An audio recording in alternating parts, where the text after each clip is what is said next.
It is May 1st. Happy May Day, everyone. Hope you are out wrapping ribbons around the maypole, or at least enjoying the beautiful beginning of spring, wherever you may be, whether or not it may be beautiful. We are so thrilled to be here. I forget every time I do this that automatically the stream opens up and then I hear my voice in an echo and I'm very confused. Welcome to Saturday Showtime. It is May, it is noon. Saturday came very early this month. And we're going to start it off with, this month really we have several collaborative pieces. Yesterday was International Jazz Day, so I've got a little jazz piece with Justin Lander, who will be our guest artist after this first piece. But first, we're going to throw it over to Hillary, who is going to talk about a video piece I created with her back in the fall. So, Hillary, take it away. So back in the fall, I got to be the guest artist for the Oklahoma Flute Society. And it was an incredible opportunity to work with all of those. I am super blurry. Let's fix that. All right. Sorry about that, friends. That's better. Okay. I got to work with a bunch of students in Oklahoma. I got to do a recital and a lecture demonstration and do master classes and judge the competition. It was such a great time, and a huge thank you to the folks at Oklahoma Flute Society for having me. But one of the cool things for me was getting to do a recital. Now, this recital, of course, happened completely virtually. So what was really fun, instead of going, I don't have an audience and all of that things, I got to really lean into some of the things I wouldn't normally be able to do in a live show. And that brings me to this piece. This piece is written by my favorite living composer, who also happens to be my older brother, Brett Abiganya. Neil and Greg are going to be putting some information in the chat streams for where you can find his works. But his music is so great, and he's been writing for me since I was 10, I think. I played his first piece when I was around 10 or so. And this piece, I believe he wrote for me for his master's recital as well as my master's recital, or his doctorate recital and master's. It doesn't matter. Anyways, so this is entitled Le Cirque, and it takes us through this kind of strange little circus, Le Cirque des Choux et des Fous, which is French for the circus of cabbages and fools. Now, for this particular performance, I got to wear a ringmaster's jacket. I had a top hat, and I did the narration. And as the ringmaster, I narrated the different acts that we would see. We saw the horse trainer, the tightrope walker, the lady with the dogs, the clowns, which I actually did on hoverboard. But this is one of my favorite movements. This is the knife thrower. Now, each of the acts in the circus are based on different people. This particular act is my favorite because it's based on me. So what we have here is a little video piece that we put together for the Oklahoma Flute Society that involves both some of the things that you wouldn't normally be able to do in a live show. Now, the narration that leads into this piece goes, "Finally, axe-throwing Ree, who normally throws knives. She's had 5 assistants. We fear for their lives."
All right. Well, now it's my pleasure to welcome onto the stream one of the world's preeminent bicycle tire pump players and just an all around fabulous human, our friend Justin Lander, who is up in the Northeast Kingdom in Vermont and is one half of Modern Times Theater Company, part of the quartet that runs Vermont Vaudeville. Quarter Um, of that. huh? I'm a half and a quarter then. Yeah. So, um, hi there. It's great to see you. Yeah. So, this pandemic has been a wild ride for all of us, and something I really love about what you all have been doing with Modern Times is as a company that does puppet shows and revels in the analog and exploring work that is just like all about craftspersonship and making things on your own and being creative with what you have around you. You all have found some really wonderful ways to translate that to our world where we have to be physically distant. Um, of the projects, you all made like these great kits that you could ship out in the mail. You've done a whole lot of Zoom shows. Is there anything that you all have made that you've been particularly delighted by? Well, the mobile entertainment unit that we built so we could deliver puppet shows to driveways, which we built about a year ago now, or maybe 10 months. We were doing uh, driveway deliveries of small vaudeville shows, and we decided to transition it to puppetry as well. So we built a puppet stage on a trailer so we could just pull up in front of somebody's house and do a show. And pretty quickly, that just became our regular outdoor summer show unit. It will live way beyond the pandemic because it means that I don't have to build the puppet stage everywhere we go. So Which is quite a feat. We've brought you out to a show to do the puppet show, and seeing you all arrive with your kids in tow, who like everyone helps unload the van and set up the stage. It's quite a process. it only takes 10 or at most 15 minutes to set it up, but it's the longest 15 minutes of my workday because every time it's like, oh, we have to do this again. We have to set this thing up again. The show, fine, but setting up the stage, miserable. Yeah. How about just like you all have a workshop tomorrow, right? Yes. On unspecial effects. Yes, it's called Unspecial Effects, and it is the result of spending a year on Zoom. And for me as a puppeteer, I find this box an irresistible place for visual play. And generally speaking, it's totally inappropriate. So I made this workshop that is, it's not like a workshop where you're going to learn any particular skill. It's more of an invitation to aesthetically liberate the Zoom box. That is quite a grand statement. So, so we do it in lots of different ways. We do like toy theater type paper cutouts and what you can do with that. And then we just do things like what can you do to play with the Zoom camera? Like there happens to be some fuzz sitting here. So, like this stuff that came in a jewelry box, and you can take it and how you use it. Well, it's not as translucent as I had hoped it would be, but we do experimentations with how we can alter that camera to create visual effects, and then we do this simultaneous play, and you get moments of what I call synchronous wonder, where people in different boxes are doing their own thing, but if you see the whole screen, the mosaic of Zoom boxes as a single entity, your brain can't help but make the connections between what's happening in one box and another box. And it's a lot of like noodling around and then just moments of beauty. So that's what the workshop is. And there's still plenty of room to sign up for that. You can find that link on our website if you're interested. Yeah, we'll put that up, and that's the Modern Times Theater website. Which Hillary and Neil, I didn't grab that link. If you two could just grab it from the Googling, that would be super. Um, so it sounds like you found a lot of ways to survive creatively. How are you doing? Just like generally. Fine. No, we're doing really well. We the pandemic for us was a great break from the kind of nonstop train of doing exactly what we'd been doing for a few years, and it forced a shakeup, and that's been really fruitful. We've gotten into different things. We've gotten into a lot of this comedy video stuff, which is really fulfilling. And we've had a great time doing it and explored a lot of different, um, like this fireman character that ended up making a lot of videos for a first night celebration. Um, he was a live character. He went video. Now he's got all this experience and material to be used live again. So things are kind of weaving in and out of this virtual and realistic world. And yeah, we're just kind of looking at our work in a different way. And who is the we? We is Modern Times Theater, which is me and my partner Rose Friedman. Excellent. And Rose, also a spectacular human who's not there right now. We didn't bring her on screen, but just always want to give her a shout out because she's great, and you two are fantastic together.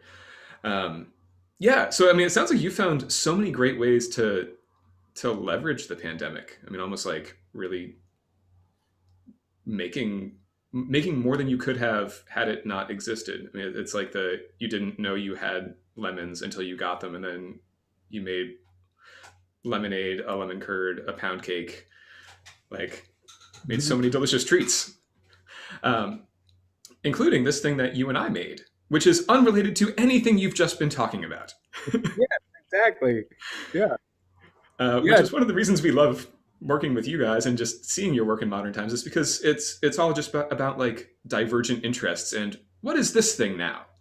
So you and I both grew up playing jazz, and it sort of has become a peripheral part of our lives in the work that we make most of the time, that we occasionally get to tap into.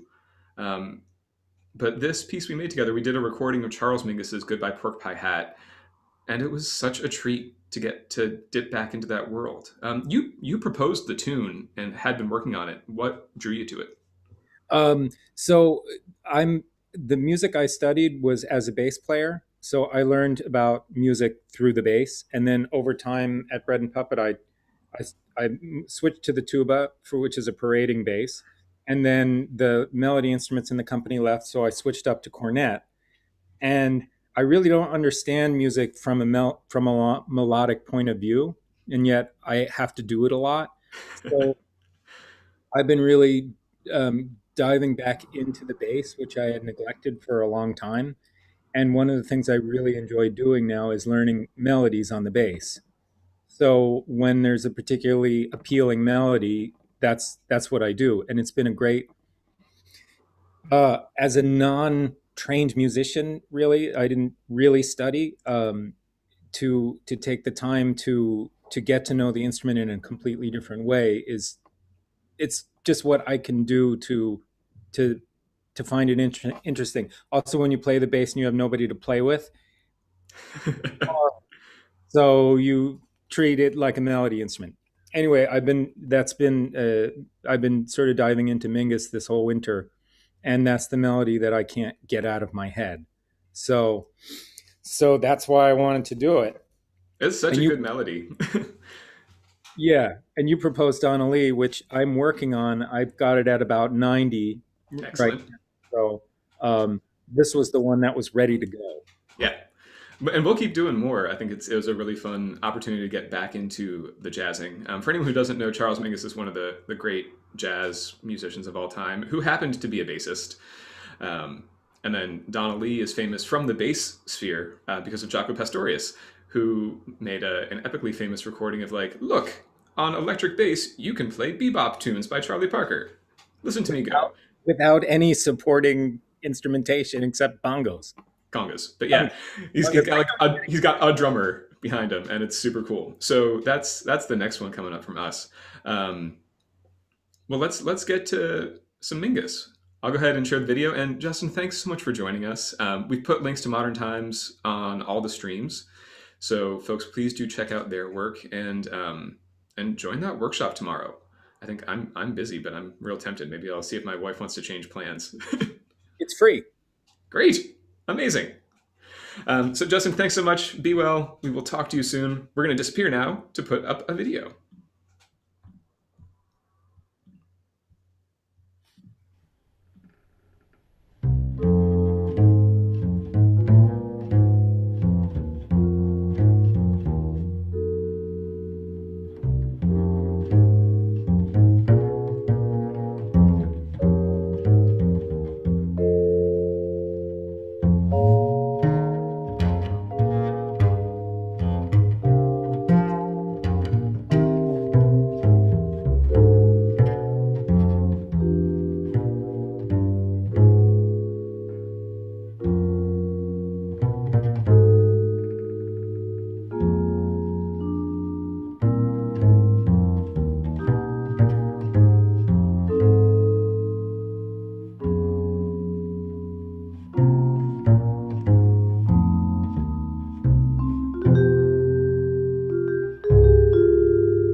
Yeah, that was some tasty Mingus goodness. Not sure if a pork pie hat really is all that tasty, but that music was. Um, it's time for another collaborative thing. And living in Somerville, I have been treated throughout the pandemic by the public art made by Nate Devarie, who lives not far from where I do. And he's kind of one of my artistic heroes this last year. Because, of course, when he was sent inside, um, he had to figure out how to find a gallery for himself, which ended up being his front lawn. So over the course of the pandemic, just week after week, there would be new discoveries to be found. The first thing I was aware of was a little series of very colorful but very small houses arrayed on the edge of the sidewalk on the lawn. And then there were little hobbit homes dug into the ground with beautiful gardening, and then later there was a woman with various dogs that she was walking, and steadily the number of dogs grew. And then there was a tiger, and then there was Toto wearing the red ruby slippers, and there was a pterodactyl and an AT-AT. um, and then he did this series of fairy tales where, come back every week and there's going to be a new panel. And it was an intertwining of Jack and the Beanstalk and Cinderella fairy tales that sort of cross over and become one story.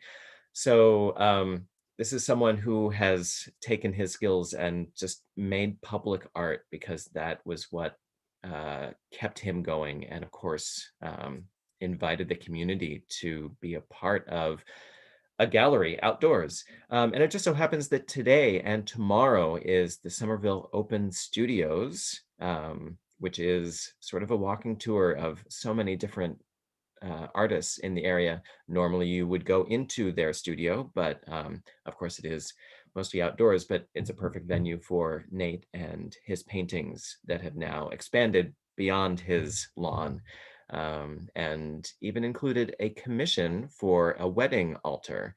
So we've actually collaborated with him and we hope to do much more. But he has kindly supplied video of his process creating this wedding altar. You can just see the intricate work that took so many hours to produce. And the music that we provided is a work in progress as well. This is music by Sekou Keita, originally written for the kora, which is an African string instrument.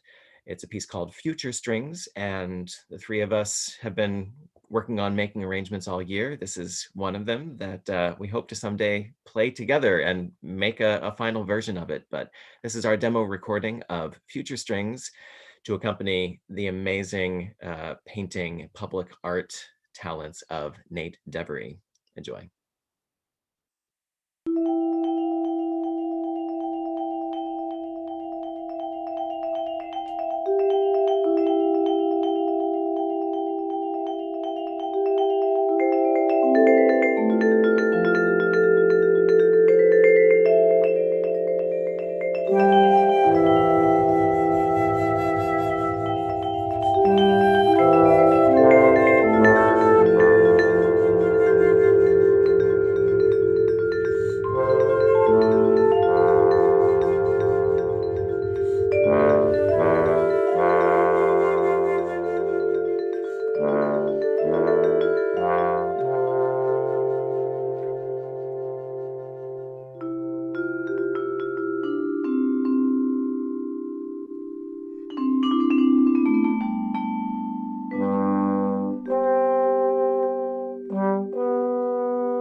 And that's it for this month.